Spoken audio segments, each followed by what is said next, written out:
హనుమ విషయంలో మీకు ఎదురుగుండా ఒక మూర్తిని కూడా పెట్టి పూజ చెయ్యక్కర్లేదు. భయం వేసింది అనుకోండి, ఎప్పుడైనా ఒక చీపురు పుల్ల తీసి మీకు ఎదురుగుండా రాయి కనపడితే రాయో ఏదో ఒకటి తీసి ఇసుకలోనో నేల మీదో అది పడిందా లేదా ముద్ర కూడా సంబంధం లేదు, హనుమ అది రాసి నమస్కారం చేసి నిలబడితే చాలు, ఉపద్రవం నుంచి గట్టెక్కుతారు అని చెప్తుంది శాస్త్రం. అందుకే హనుమ అత్యద్భుతమైనటువంటి రీతిలో కనపడేటటువంటి సుందరకాండకి ఇప్పటికీ పెద్దలు ఒక మాట చెప్తారు.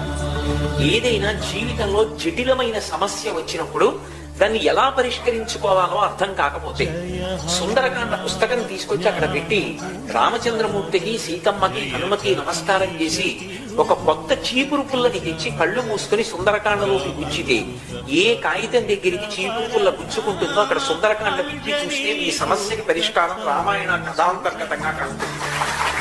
ఇది నేను స్వతంత్రించి మాట్లాడుతూ